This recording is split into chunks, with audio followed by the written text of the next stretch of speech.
The atmosphere processor hummed beneath Vexia's feet as she gazed across the barren landscape of Outpost Kappa 9. Crimson dust swirled against the setting twin suns, matching the fiery red of her hair that whipped around her face. She adjusted the environmental filter at her throat, a necessary evil on this forsaken rock that barely sustained life. 3 standard years. That's how long she'd been hiding on this mining outpost at the edge of Ceridian space. 3 years since she'd been branded a traitor, stripped of her rank, and forced to flee the only home she'd ever known. Her emerald skin, once a mark of prestige among her people, now made her conspicuous among the handful of species that scratched out an existence here. Closing in 15 minutes, called Jorvik, the gruff station manager. Dust storms coming in fast. Vexia nodded without turning. Her slender fingers checked the charge on the pulse pistol concealed beneath her worn jacket. The weapon was illegal for non-military personnel, but out here, rules were suggestions at best. You've got visitors, by the way, Jorvik added with unusual hesitation. Docking Bay 3. Didn't like the look of them. Her blood ran cold. After months without incident, she'd foolishly begun to feel safe. Description: 2 Ceridian enforcers. 1 Krell bounty hunter. The Krell was concerning. Their species could track pheromone trails across vast distances. If they'd brought a Krell, they were serious about finding her. Thanks for the warning, she said, slipping Jorvik an extra credit chip. He'd been fair to her, never asking questions about her past. There's a maintenance tunnel behind the processor station, he muttered, pocketing the chip. Leads to the auxiliary landing pads. Vexia hurried through the settlement's cramped corridors, mind racing. Her small shuttle wasn't built for outrunning military vessels, but she had few options. As she rounded the corner to her quarters, her enhanced senses picked up unfamiliar heartbeats. Too close. She ducked into an alcove as 2 Ceridian soldiers in sleek black armor stalked past. Their skin was the same jade tone as hers, but where Vexia's features were sharp and defined, theirs were smooth and uniform, the mark of the genetic elite. Council enforcers. Waiting until they passed, she slipped into the opposite corridor. Her quarters were compromised, along with the emergency pack she'd kept ready. She'd have to leave with nothing but the clothes on her back and her weapon. The maintenance tunnel was narrow and poorly lit, smelling of lubricant and ozone. Vexia moved silently, years of military training serving her well. At the exit hatch, she paused, listening. The wind howled outside, carrying the abrasive dust that would scour exposed skin in minutes. She pulled up her collar and prepared to make a run for the auxiliary pads.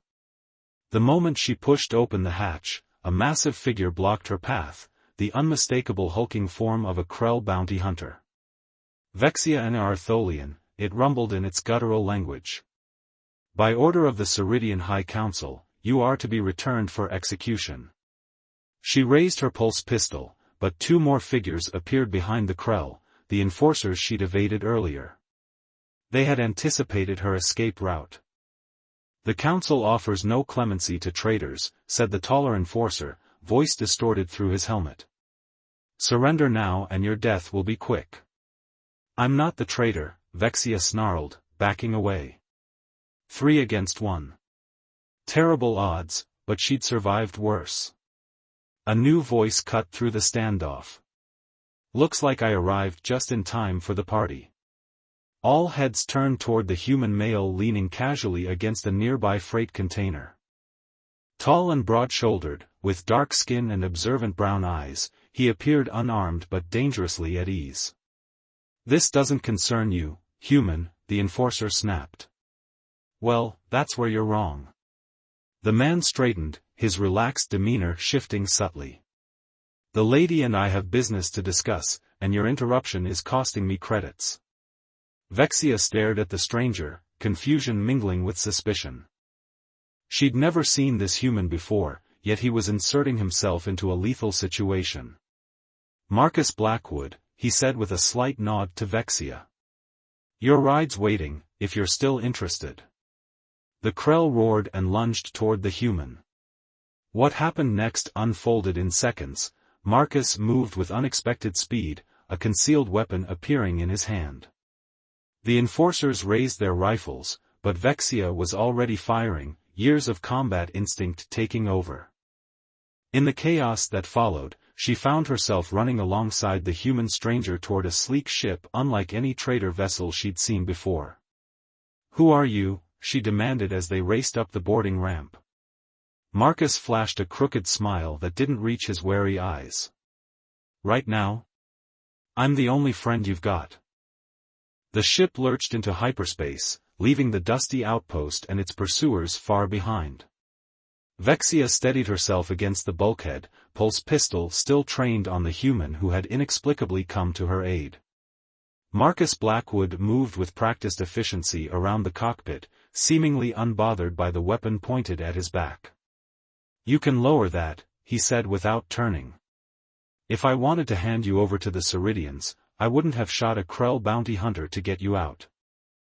"How do you know who I am?"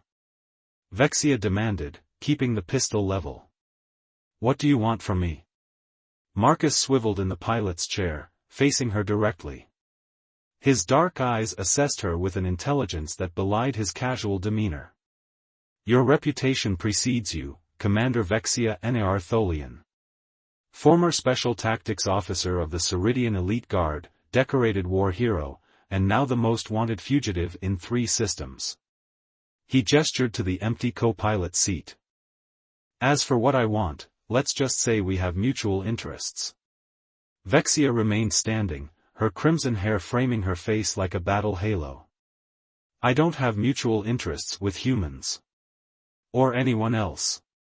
Not even taking down Arch-Counselor Dravik and exposing the biogenic weapons program he's been developing?" Marcus raised an eyebrow. "The same program you discovered and were framed for supporting?" Her emerald skin paled slightly. No one knew that detail, she hadn't told a soul since her escape. "You're with Galactic Intelligence," she concluded, finally lowering her weapon slightly.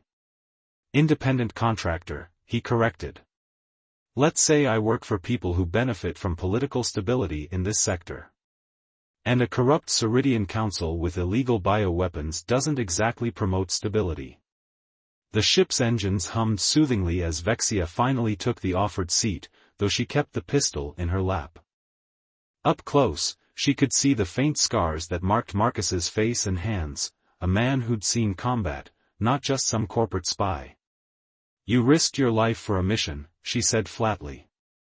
"Not for me." "True enough," he admitted with surprising candor. "But my mission involves keeping you alive and getting you to people who can help clear your name." For the first time in 3 years, Vexia felt a dangerous spark of hope, which she quickly suppressed. Hope was a luxury she couldn't afford. She'd trusted her commanding officers, her colleagues, even her lover in the guard, and every one of them had turned on her when Dravik named her the scapegoat for his illegal weapons program. "I work alone," she stated firmly. Marcus shrugged. "How's that strategy working out so far?" 3 years hiding on mining outposts, 1 step ahead of bounty hunters, while Dravik consolidates power and continues developing weapons that could destabilize the entire quadrant. His bluntness stung because it contained truth. She'd been surviving, not fighting back. "Where are you taking me?" she asked, changing the subject. "Rendezvous point in the Vega corridor.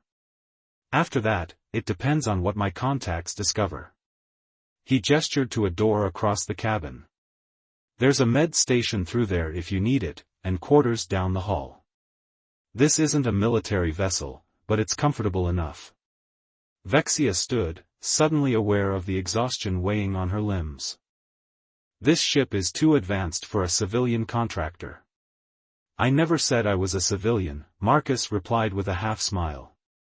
Over the next few days in hyperspace, Vexia maintained her distance, watching Marcus with suspicion that gradually gave way to reluctant curiosity. He respected her space but remained open, answering her questions with what seemed like honesty, though she recognized the careful omissions of a man accustomed to secrecy. He shared meals with her in the small galley, telling stories of planets she'd never visited while carefully avoiding any mention of his past or employers. For her part, Vexia revealed little, though the weight of 3 years of isolation made conversation tempting. On the 4th day, as they sat cleaning weapons together, a strangely comfortable routine they'd fallen into, Vexia finally asked the question that had been troubling her. "How did you find me when the Ceridian military couldn't?"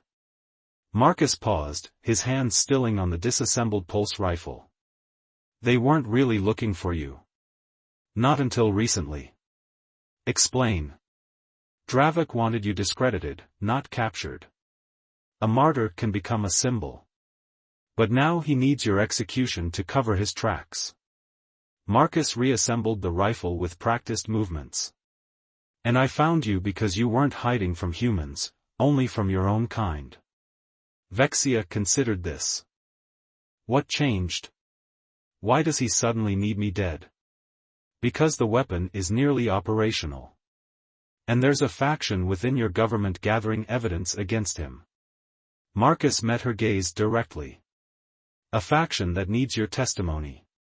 That night, alone in her quarters, Vexia allowed herself to contemplate something she'd abandoned years ago, the possibility of clearing her name, of justice. The human was dangerous not because she feared him, but because he offered hope. And hope could destroy her more thoroughly than any weapon. As she drifted toward sleep, the ship suddenly shuddered and alarms blared. She was on her feet instantly, racing toward the cockpit where Marcus was already initiating evasive maneuvers. "Ceridian patrol ship," he announced grimly as she slid into the co-pilot's seat. "They've locked weapons." The view screen showed a sleek military vessel bearing down on them, its weapon arrays glowing with charged energy. "They found us too quickly," Vexia said, her tactical mind already racing. "Someone betrayed our position." Marcus's expression hardened. "It seems our alliance just became a lot more necessary." As the first shots streaked past their hull, Vexia made a decision. Whether he was trustworthy or not, their fates were now bound together. The stars blurred into streaks as Marcus pushed the ship to its limits, evading another volley from the Ceridian patrol vessel. Vexia's fingers flew across the tactical console, her military training taking over as she diverted power to the rear shields. "Their targeting systems are more advanced than I expected," she muttered, eyes fixed on the readouts. "Standard evasive patterns won't work." Marcus shot her a sidelong glance. "Then I guess we'll have to get creative." "Any suggestions, Commander?" For the first time since their meeting, Vexia felt the familiar rush of combat strategy, a skill she'd once been renowned for. "The Sorlak Nebula. It's 3 minutes at maximum burn. The radiation will disrupt their sensors." "And ours," Marcus cautioned. "Yes, but I know how to recalibrate Ceridian systems to compensate." "You do have Ceridian tech in this ship, don't you?" A ghost of a smile crossed his face. "More than you know." His hands danced across the controls, and the ship surged forward with surprising speed. "The nebula it is." They plunged into the swirling gases of the Sorlak Nebula, a kaleidoscope of purples and blues enveloping the view screen. The pursuing vessel hesitated at the boundary before following, just as Vexia had predicted. She was already beneath the main console, bypassing security protocols to access the sensor array. "Give me 2 minutes," she called out, connecting neural interfaces that recognized her Ceridian biology. The ship's systems responded to her touch in a way that seemed almost too familiar, but there was no time to question it. "We might not have to," Marcus began, then cursed as the ship rocked from a glancing hit. "They're firing blind, but getting lucky." Vexia completed the recalibration, and suddenly the nebula on their screens transformed, the gas clouds becoming transparent while electrical discharges appeared as bright webs of energy. "There. Now we can navigate, but they're still flying blind." Marcus's expression was one of genuine admiration as he studied the enhanced sensor readings. "Impressive work, Commander." For the next 20 minutes, they maneuvered through the nebula's dangerous currents, working in a synchronicity that surprised them both. When they finally emerged on the far side, the Ceridian patrol was nowhere to be seen. "We lost them," Marcus confirmed after a thorough sensor sweep. He leaned back in his chair, exhaling slowly. "That was some exceptional flying." "It was adequate," Vexia replied, though a hint of pride colored her voice. "The nebula recalibration is a classified elite guard technique. How does your ship have compatible systems?" Marcus's expression became carefully neutral. "This vessel has an interesting history. One I'll explain when we reach our destination." He checked their position. "Which is now 12 hours away, assuming no more unwelcome company." The near escape had shifted something between them. As they repaired minor damage to the ship's systems, the silence was no longer tense but comfortable. That night, they shared a meal that felt less like two strangers forced together and more like comrades after battle. "Your file mentioned your tactical brilliance," Marcus said, pouring a rare Terran whiskey into 2 glasses. "But seeing it firsthand was something else." Vexia accepted the drink, examining the amber liquid with curiosity. "My file? So you do work for an intelligence agency?" "I've worked with many organizations over the years." He raised his glass. "To successful evasions and new understandings." She cautiously sipped the whiskey, finding its warmth pleasant. "You're being deliberately vague." "Force of habit." His eyes met hers over the rim of his glass. "But I meant what I said." "You're remarkable, Vexia." Something unfamiliar fluttered in her chest, a sensation she immediately tried to suppress. 3 years of isolation had left her unprepared for simple compliments, especially from a human whose dark eyes seemed to see more than she wished to reveal. "Tell me about Earth," she said, changing the subject. "I've never been." Marcus described his homeworld with unexpected poetry, the vast oceans, the varied climates, the cultural diversity. As he spoke, Vexia found herself watching the animation in his face, the way his hands moved to illustrate his points, the rare glimpses of genuine emotion breaking through his professional facade. "You miss it," she observed. "Parts of it," he admitted. "Though I've been among the stars so long, I'm not sure where home is anymore." He looked at her curiously. "Do you miss Ceridia?" The question caught her off guard. "I miss what it was supposed to be," she said finally. "Not what it became under Dravik." "What would you do if we succeed? If your name is cleared?" Vexia had no answer. Vengeance had been her only goal for so long that the idea of a future beyond it seemed impossible to contemplate. The next morning, alarm klaxons jolted Vexia from sleep. She rushed to the cockpit to find Marcus already there, his expression grim. "They found us again," he said without preamble. "Not Ceridians this time. Freelance hunters, probably hired by Dravik when the patrol lost us." On the view screen, 3 smaller ships approached in attack formation. "They're jamming our communications and targeting our engines," Marcus reported, initiating evasive maneuvers. "They want us alive." "Not happening," Vexia growled, taking the weapons console. She targeted the lead ship and fired a warning shot across its bow. The response was immediate, all 3 vessels opened fire. Their ship shuddered under the assault as Marcus executed a complex series of maneuvers, narrowly avoiding the worst of the barrage. "We can't outrun them all," he called over the noise of straining engines. "We need to make a stand." Vexia nodded grimly. "There's an asteroid field near the Hephaestus mining colony. If we can reach it, we might turn this ambush to our advantage." As they fought their way toward the asteroid field, a lucky shot breached their port stabilizer. The ship lurched violently, throwing Vexia against her console.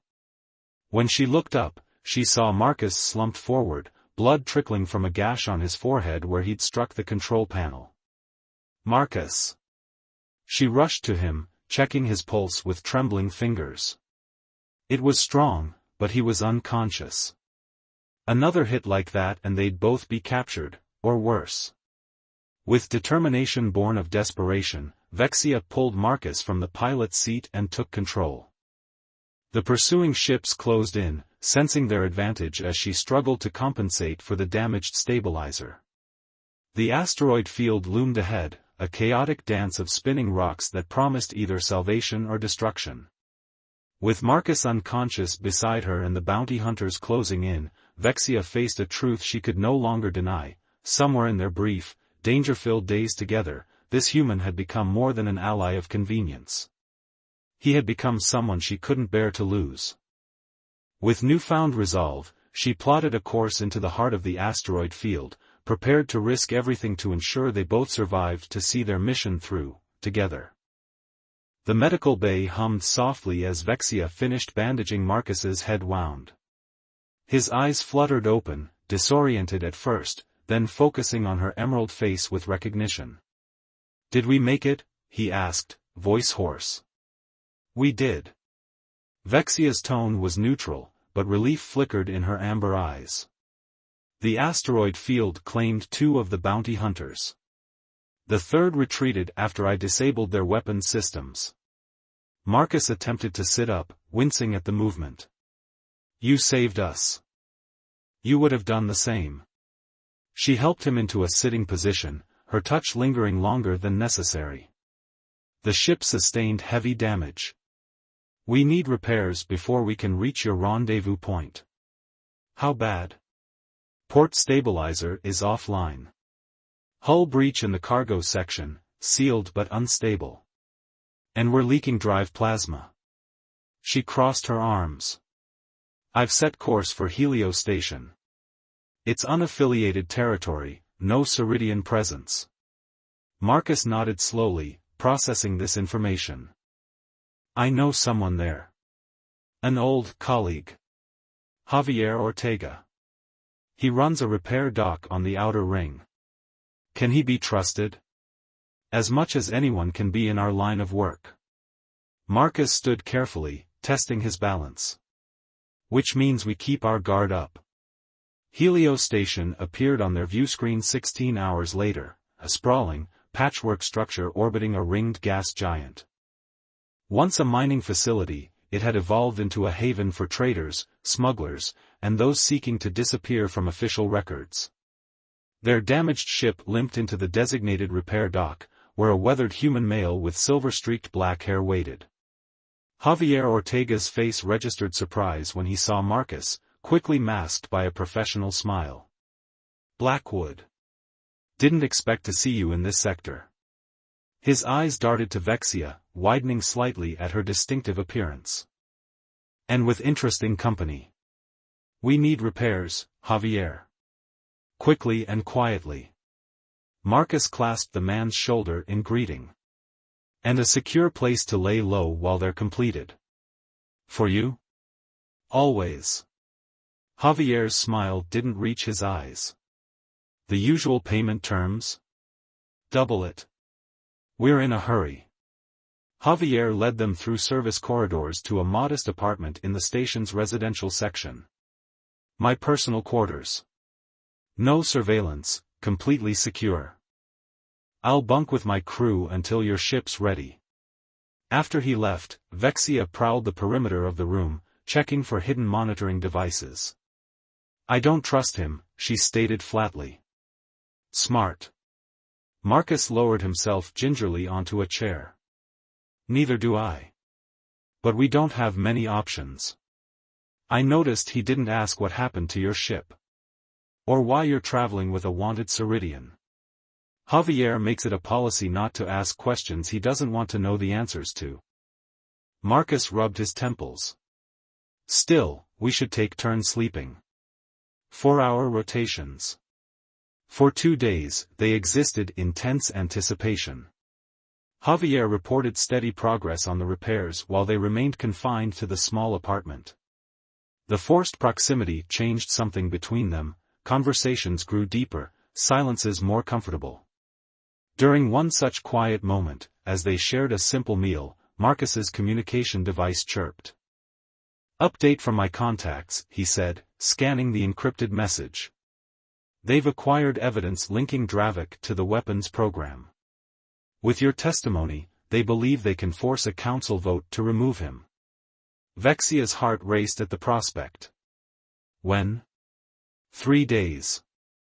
There's a secure meeting scheduled on Proxima Station." He met her gaze. "We'll head there as soon as the ship is ready." That night, as Vexia took her turn to rest, she dreamed of Ceridia, not as it was under Dravik's corruption, but as it could be. And for the first time, she found herself wondering if Marcus might have a place in that future. She woke to darkness and the cold press of a weapon against her temple. "Don't move," whispered an unfamiliar voice. Multiple figures surrounded her bed. Where was Marcus? She was efficiently bound and marched through deserted corridors, eventually brought to a small hangar bay where a sleek Ceridian transport waited. Standing beside it was Javier Ortega, looking uncomfortable but resolute. "I'm sorry, Blackwood," he said, not meeting Marcus's eyes. The bounty was too high to ignore. Only then did Vexia see Marcus, similarly bound, being held by 2 armed guards. His face was impassive, but his eyes burned with controlled fury. "You always were a pragmatist, Javier," Marcus replied coldly. A tall Ceridian officer stepped forward, his uniform bearing the insignia of Dravik's personal guard. "Commander Vexia and Artholian, you are remanded into custody for treason against the Ceridian High Council." He turned to Marcus. "The human will be detained as well, pending interrogation." They were separated as they boarded the transport, Vexia taken to a secure holding cell while Marcus disappeared down another corridor. As the cell door sealed behind her, despair threatened to overwhelm her. They had been so close. Hours passed before the door slid open again. 2 guards escorted her to an interrogation room where, to her surprise, a communication screen displayed the stern face of Arch-Counselor Dravik himself. "Commander Tholian," he greeted her with false cordiality. "How disappointing to see one of our most decorated officers reduced to this. The only disappointment is witnessing how thoroughly you've corrupted our government," she replied, refusing to show fear. Dravik's smile thinned. "Always righteous. A trait that has served you poorly." He leaned forward. "Tell me about your human companion and who he works for." "Do so, and I might consider leniency. He's a traitor who helped me escape bounty hunters." "Nothing more." Dravik's laugh was cold. "Come now, Commander. Marcus Blackwood is one of the most effective operatives the Terran Intelligence Division has ever produced." Or did he neglect to mention that detail? The revelation struck her like a physical blow. Terran Intelligence, the very organization that had supplied weapons to Ceridia's enemies during the border conflicts. The agency responsible for operations that had killed hundreds of her people. "I see this is news to you," Dravik continued, satisfaction evident in his tone. "How ironic that in your desperation, you allied yourself with an enemy far more dangerous than me." When she was returned to her cell, Vexia's mind raced with confusion and betrayal. Had everything been a lie? Was Marcus simply using her as a pawn in some larger Terran scheme? The cell door slid open unexpectedly, revealing a guard who quickly disabled the surveillance system. "We have 2 minutes," he said, his voice suddenly familiar. The guard removed his helmet, revealing Marcus's face. "Vexia, listen carefully.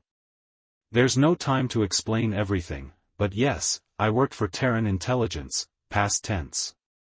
What matters now is that Dravik is panicking. The evidence against him has been transmitted to his political rivals. He's accelerating the weapons program launch to consolidate power." "Why should I believe you?" she demanded, the pain of betrayal still fresh. "Because in 5 minutes, I'm either breaking us both out of here, or dying in the attempt." His eyes held hers. I've made my choice. Now you need to make yours. The Ceridian transport ship shuddered as alarms blared throughout its corridors. Vexia ran alongside Marcus, both still in shock from their narrow escape. The guard uniform he'd stolen afforded them precious minutes of confusion as they navigated toward the shuttle bay. "How did you get free?" Vexia demanded, her voice barely audible over the ship's warning klaxons. "Not all of Javier's crew agreed with his decision to sell us out," Marcus replied, checking the corridor before motioning her forward. "And I've cultivated allies in unexpected places." They rounded a corner to find 2 armed guards blocking their path to the shuttles. Vexia didn't hesitate, she launched herself forward with the lethal grace of an elite guard, disarming the first guard before he could raise his weapon. Marcus engaged the second, their movements perfectly synchronized as if they'd fought together for years. "You still haven't explained why you lied about working for Terran intelligence," Vexia said as they secured the unconscious guards. Marcus keyed in the access code to the shuttle bay. "Former Terran intelligence. I left the agency 3 years ago, around the same time you discovered Dravik's weapons program." His eyes met hers, unflinching. "The operations you're thinking of, the ones that cost Ceridian lives. I was there. I won't deny my past." The shuttle bay door slid open. "Why should I trust you now?" "Because I've spent the last 3 years trying to atone for what I helped enable." The raw honesty in his voice gave her pause. "When I learned what Dravik was developing, bioweapons that could target specific genetic markers, I knew it went beyond politics. It would destabilize the entire sector." A small shuttle awaited them, engines already primed for launch. As they boarded, Marcus continued, "I left the agency when they refused to act against Dravik because of political considerations. Since then, I've worked with a coalition of independents, including Ceridians who believe in your innocence." Vexia took the pilot's seat, her fingers flying over the controls. "So finding me wasn't just about stopping Dravik. It was personal redemption." "It started that way," Marcus admitted as they launched, the shuttle streaking away from the transport ship now scrambling fighters in pursuit. It became something more. Their eyes met briefly before combat once again demanded their full attention. The fighters closed in as they approached the jump point that would take them to Proxima Station. "We won't outrun them," Vexia said grimly. "We don't have to." Marcus activated the communication system. "Talon Squadron, this is Blackwood. We have the package and multiple hostiles in pursuit. Requesting immediate assistance." The comm crackled. "Copy that, Blackwood. Cavalry's arriving." 6 sleek vessels dropped out of hyperspace directly in their path, a mix of Terran, Ceridian, and other allied designs. "Your coalition?" Vexia asked, a reluctant admiration in her voice. "Our coalition now," he corrected as the new arrivals engaged the pursuing fighters, creating a corridor for their escape. Hours later, safely aboard the coalition's hidden base at Proxima Station, Vexia sat in stunned silence as she reviewed the evidence Marcus's allies had gathered. Holographic displays showed irrefutable proof of Dravik's crimes, not just the bioweapons program she'd initially discovered, but a conspiracy reaching into every aspect of Ceridian government. "With your testimony and this evidence, half the council is ready to move against him," explained Admiral Telos, an elderly Ceridian whose dignified bearing spoke of decades of military service. "But we need you to return to Ceridia to present the case in person." "Return to the heart of enemy territory?" Vexia's laugh was bitter. "That's suicide. Not with the right allies." Telos gestured around the room where representatives from various worlds had gathered. "Dravik's actions threaten everyone. The coalition is prepared to provide escort and protection." Marcus, who had been quietly observing, finally spoke. "It's your decision, Vexia. You've spent 3 years running. No one would blame you if you chose to continue." She studied him, this human who had deceived her yet risked everything to save her. Whose past was stained with the same conflicts that scarred her own. In his eyes, she saw understanding and something deeper that neither of them had dared name. "If I do this," she said, addressing the room but looking at Marcus, "I want him with me." The journey to Ceridia was tense but uneventful, their small fleet moving through carefully negotiated neutral corridors. Vexia spent the time preparing her testimony, while Marcus coordinated security with their coalition allies. They found moments together between preparations, quiet conversations that gradually bridged the final distances between them. On the night before they reached Ceridia, Marcus found Vexia on the observation deck, staring at the emerald planet that had once been her home. Having second thoughts, he asked, joining her at the viewport. "Wondering what comes after," she admitted. "If we succeed, if Dravik falls, what then?" Marcus leaned against the railing. "The coalition has offered me a permanent position. Peacekeeping, diplomatic security. Less cloak and dagger, more rebuilding trust between worlds. Including Ceridia? Especially Ceridia." His hand found hers in the darkness. "But my assignment would depend on whether the new Ceridian government approves my presence. And whether I have a reason to stay." Her fingers tightened around his. "You might." The council chamber of Ceridia was a soaring marvel of crystal and living stone, designed to intimidate with its grandeur. Vexia stood tall as she entered, flanked by Marcus and Admiral Telos. Counselors murmured at her appearance, the traitor returning to the heart of power. Arch-Counselor Dravik rose from his seat, his face a mask of practiced concern. "This disruption is most irregular. Commander Tholian is a fugitive from justice.